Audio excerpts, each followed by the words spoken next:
Translation: My dear son, I'm not yet satisfied in my sexual desires, but if you're kind to me, you can take the old age given by your maternal grandfather, and I may take your youth, so that I may enjoy life for a few years more. That is the nature of lusty desires. In Bhagavad Gita 7.20 it is said, Karmaisteri jnana. When one is too attached to sense gratification, he actually loses his sense. The word rita jnana refers to one who has lost his sense. Here's an example. The father shamelessly asked his son to exchange youth for old age. Of course, the entire world is under such illusion. Therefore it is said that everyone is pramata, or exclusively mad. Nunam pramata kurite vikarma. When one becomes almost like a madman, he indulges in sex and sense gratification. Sex and sense gratification can be controlled, however, and one achieves perfection when he has no desire for sex. This is possible only when one is fully Krishna conscious. Yadavadi mama cheta Krishna padara vinda navanava rasadal mani ujjatam rantum masit tadavadi betanari sangame smaryamane bhavati mukha vikara sustu nistivanam cha. Since I have been engaged in transcendental loving service of Krishna, realizing ever new pleasure in him, whenever I think of sex pleasure, I spit at the thought, and my lips curl with distaste. Sexual desire can be stopped only when one is fully Krishna conscious and not otherwise. As long as one has desires for sex, one must change his body and transmigrate from one body to another to enjoy sex in different species or forms. But although the forms may differ, the beauties of sex, the business of sex is the same.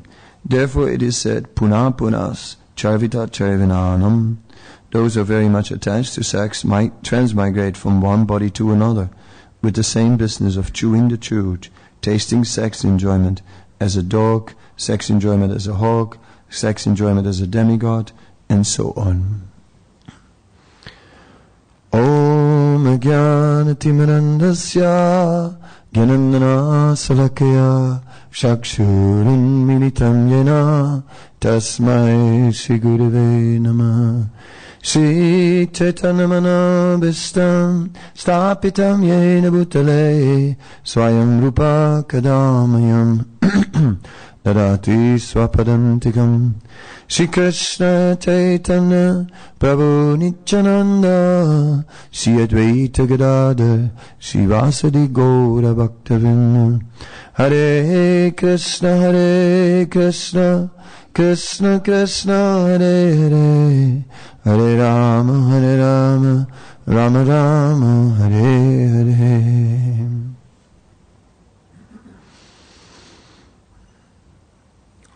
So here we see the principle illustrated that no amount of sense enjoyment can extinguish the lusty desires.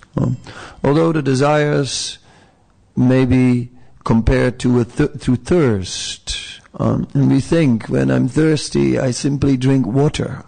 But this asatrisna, this thirsting for the temporary, will never be fulfilled. There's no question.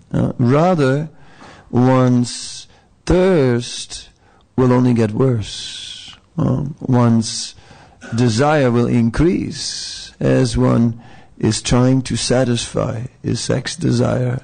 One's attachment increases day by day, and then one can come to this condition where even in old age, when everything is no longer so favorable for sexual activities, when the body is gradually breaking down, one still desires so. And in this case, Yayati even had a benediction by which he could exchange his old age with someone for youth, which is the ultimate. But we see that later on, that even when that happens, that Yayati still ran out of time again. I mean, whatever youth he gained, it didn't last for long, and again he was confronted with old age one more time, and still sex desire was plaguing him. Srila Prabhupada describes that the entire material world is a backdrop for sex life. When we are remembering Brahmananda Prabhu, Brahmananda was saying to Prabhupada that when he was in college, that he wrote an essay about the inherent hankering for spirituality in everyone, and that everyone had somewhere deep down within himself a hankering for discovering God. And then Brahmananda was saying, yes, but my professor was so foolish. He was just so influenced by Freudian philosophy. He would just say that everything in this world is just driven by sex. And Prabhupada said, your professor was right. And so that's something to think about, how indirectly, when there is a train of thought, then we go down the whole train, and the last coach is sex life. Ultimately, that's where it ends.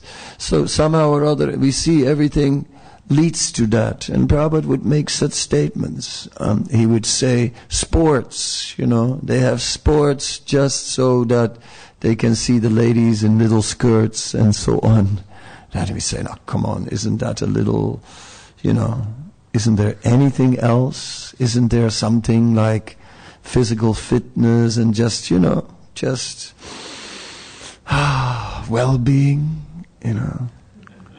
But ultimately, if you take, there is well-being, and then you take like the train of thought, okay, what's the well-being for, right? and ultimately, no matter how you turn it and twist it, it ends up with sex life, ultimately. And if we don't believe it, then it just means that the illusory energy has us somewhere also in its grip. If you say, isn't this a little bit exaggerated? It means that we are still underestimating the influence of sex desire. That's all. As soon as we think, isn't this a little exaggerated, a little overemphasized? It is really like that. The entire material world is basically centered around that activity. And Srila Prabhupada explains in all the 8,400,000 species, and think about that, it's even germs, right, are somehow or other involved with that activity. You thought germs' business was to give diseases, but you see, they also have a disease, the same disease of material desire. So deeply rooted, and we may control that by a discipline. We may control that by wearing a certain type of cloth. But in the verse book of Srila Rupa Goswami, which is known as the Pajavali, there is a reference that not by performing austerity, not by giving in sacrifice, not by wearing saffron cloths, but simply by a little bit of devotional service is Kamadev conquered. Is Cupid actually conquered? Only then. So all the discipline, the entire spiritual culture, the entire culture of Varnashram and so on is going to help us to control sex life. Absolutely. To regulate it. But it's not going to in any way relieve us from the pressure of sex desire. And such sex desire can come 1,000 times a day, right? 1,000 times a day, every day again. And as we know, the drop wears away the stone. So our stone-like determination, no, I don't want it. Drop. No, I don't want it. Drop. No. Drop. No. Drop. No. Gradually the no becomes weaker. So, therefore, determination on the strength of knowledge is not a very sure option. Balavan indriyam gramo vidvam samapikasati. The senses are so strong that even a man of learning is struggling. Vidvamsam, even one who is learning, is struggling. One who can see philosophically, one who can see Shreyamacharanam sada, one who can see the long-term benefit. He is one who is in knowledge. One who can therefore see all these are fleeting pleasures, all these pleasures are not going to really bring any eternal benefit, and so on. But Vitvam samapikarsati, even such a person is struggling. Even such a person may have a moment of bewilderment and just think, what to do, some fleeting pleasure, all right, but anyway, it's so good.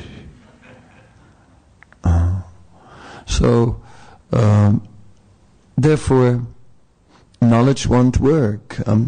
It's about absorption. It's about absorption in service to Krishna. Only devotional service. And there where devotional service goes beyond discipline.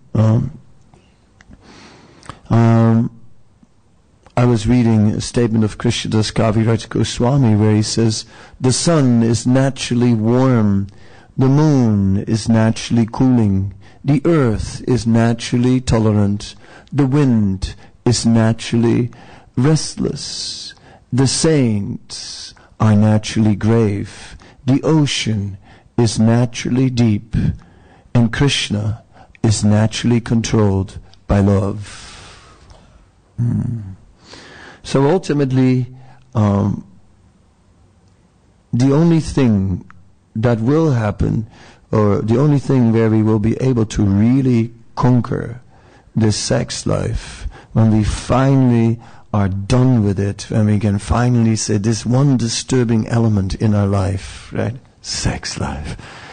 As a devotee, if only there was no sex desire, God, it would be so simple, because we want to be Krishna conscious. We would like to be Krishna conscious, but then there's sex desire, and here it is again, and it sort of drives us up against the wall.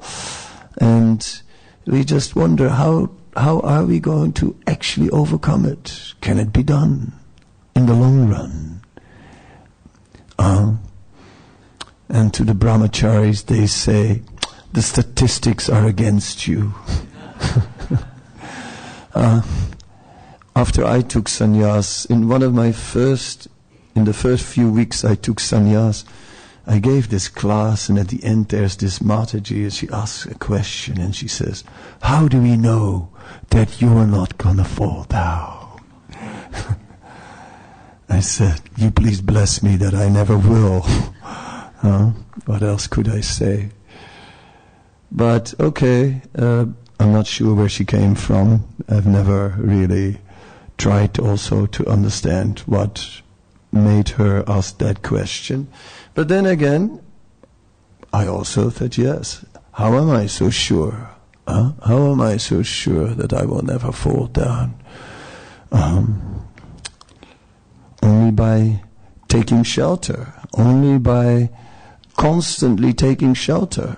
Kirtanya Sadahari, by always chanting, by always serving, by always being preoccupied in devotional service. But it will only work when it's with love. If it's not with love, even then in devotional service, here I am again, your old friend, sex desire. Oh no, go away. Back again, every time. So what to do? We have to accept and deeply understand that Krishna is all attractive. Therefore, attraction to Krishna is natural. Therefore, if we simply explore who Krishna is, if we simply make sacrifice for Krishna, then the result will be that love for Krishna will naturally develop. There's no question that it will not develop. Will it ever develop or not is not the question. Maybe it will develop in some, but not in me. No, that's diminishing Krishna. You say, like, well, I don't know if I'll actually get love of God. So no. But then we are not accepting that Krishna is all attractive. See? And we are minimizing Krishna, his all attractive nature. All attractive means that nothing else can stand in front of Krishna. In front of Krishna, everything else looks bleak and meaningless. But somehow or other we are blocking ourselves from Krishna very expertly by playing with so many toys, right? Some electronic toys or some this or that. So much distraction we create so that somehow or other we don't go deep. And we want that distraction. Our mind wants that distraction, and we allow the mind to control us. Therefore, it begins with strict discipline, spiritual life. There's no doubt about it. First, there is a strict discipline of cultivation. Anyabilasita sunyan jnana karmadhyanavitam Krishna anushilanam. We have to cultivate. This cultivation is is essential. It's really, it may not be, what can I say? There is a different world now. At the time of the 6 Goswamis, the role model was to be very renounced and very simple, and everyone sort of externally at least followed that very renounced lifestyle, and the devotees were like minimizing their involvement with the material energy. Srila Bhaktisiddhanta himself came from, of course, being the son of Srila Bhaktivinoda Thakur at an early age, was exposed to so much Krishna conscious philosophy, and then was sent to Gorkasur Das Babaji to kind of go to the grassroots program of renunciation. Hardcore.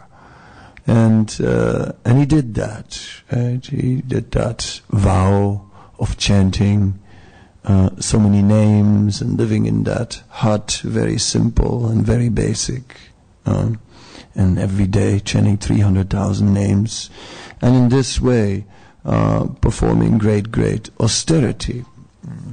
Then he started to preach for the modern world, where everything can be used in the service of Krishna.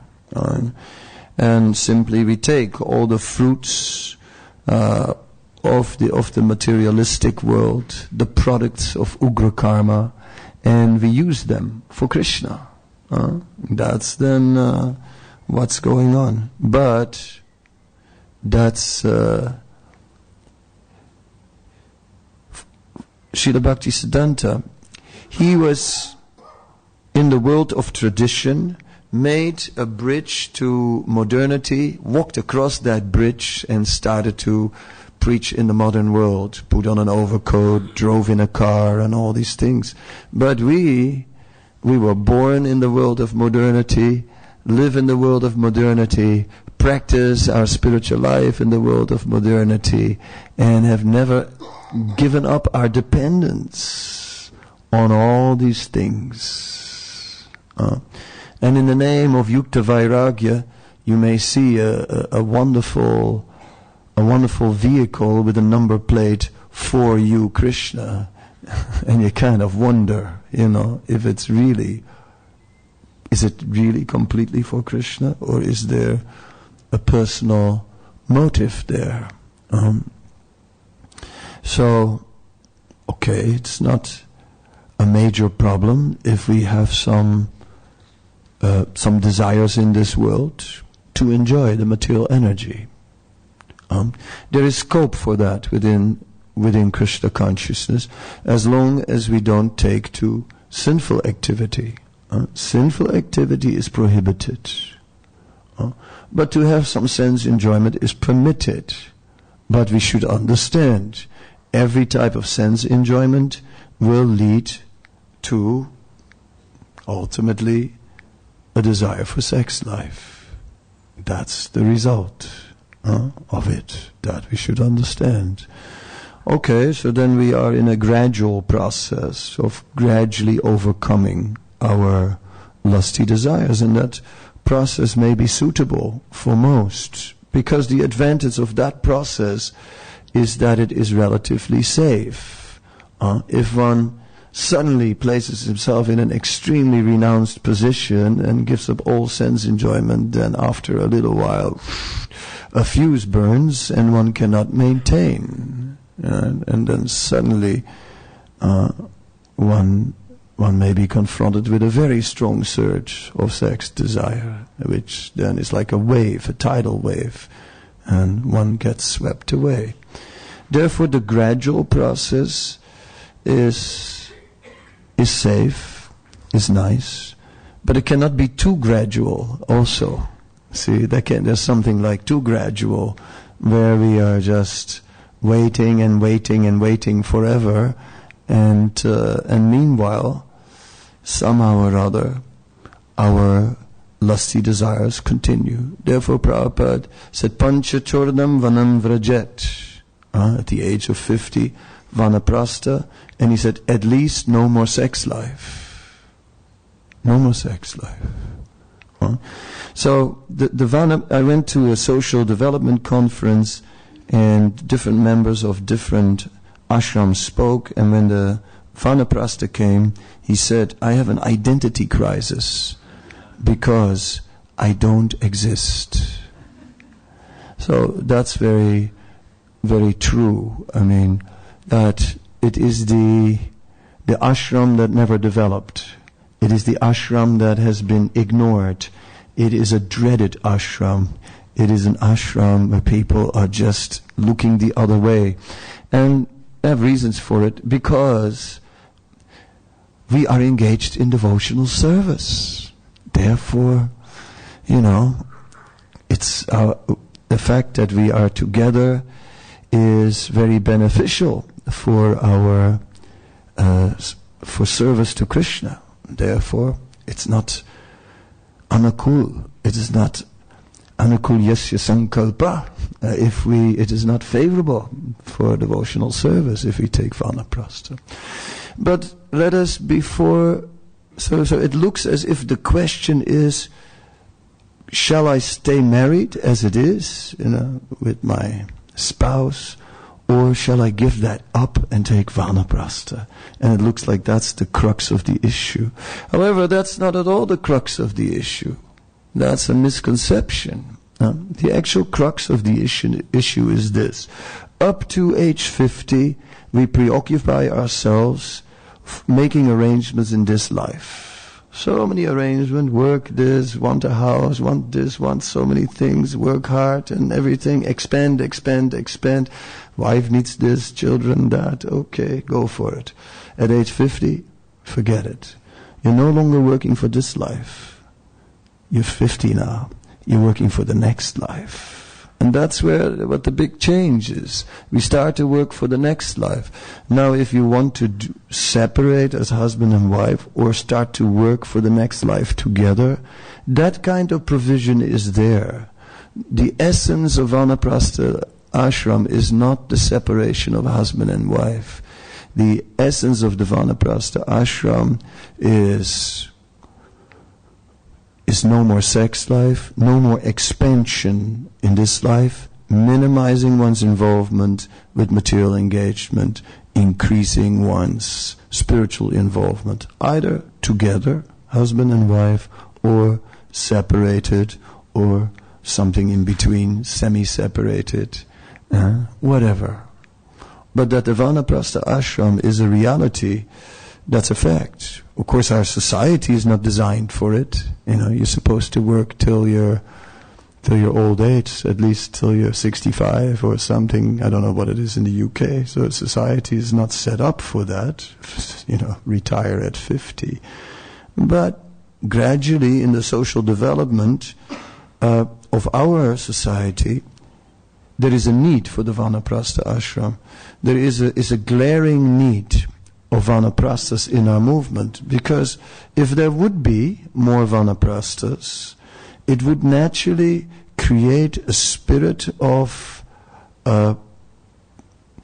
being a bit more renounced. It would encourage the Grihastha ashram to start looking at what's the next stage, and that would change the atmosphere, and it would increase the spirituality of our movement. So in that sense,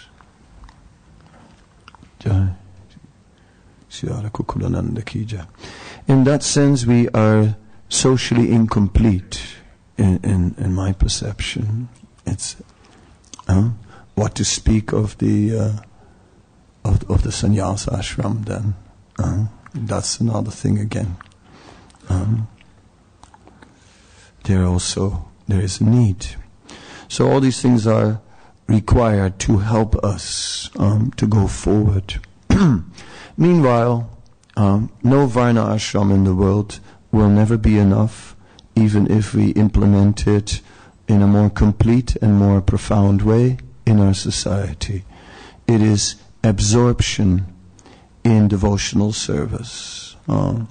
Absorption in giving ourselves, in being generous with our energy, generous with our time, just give in service to Krishna. And it's there that gradually attachment to Krishna develops, and it is there that gradually taste for serving Krishna will develop. And when Srila Vishwanath Chakravarti Thakur says that then that taste, ruchi, will cover our entire consciousness, and then it goes deeper into under the surface of the consciousness, and then the next stage is ecstasy, and that's really where it's all leading. And where that never happens in our lifetime, because time goes fast and our spiritual advancement a bit slow, there is the mercy of Sri Chaitanya Mahaprabhu, who is very pleased when somehow or other we're distributing this Krishna consciousness. So if we're not so advanced, and if our love for Krishna is not developing, then our only hope is to somehow or other become part of that distribution of Krishna consciousness, because that's where most of the mercy is attained. And we need all the mercy we can get. So if somehow or other we can conquer our mind, which is the obstacle, the mind and the senses, and do something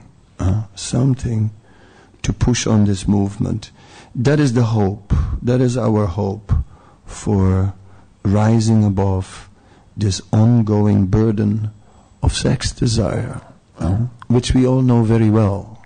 No matter how nicely we are dressed, no matter how many initiations we have, no matter how many blessings we've got, no matter how many years we've been around, we all know that burden of sex desire. And where love falls short, only mercy can save us. And that's, in the end of the day, where when we are confronted with our own lack of love of God, and where again we are confronted with our sex desire, then all we can do is take shelter of the mercy and try and be an instrument in passing it on. And in that way, as when Sri Chaitanya Mahaprabhu returned from Gaya and became a devotee, Srivas became elated, and Srivas said, Gotram Vardhanam iti, let our gotra, let our lineage, let our family increase. So let that be our meditation, somehow or other. Let our family increase, and let us contribute something to that. Then, maybe, by mercy, we will be saved from Metunya Agra, the shackles of sex life. Okay. Thank you. Any questions, any comments?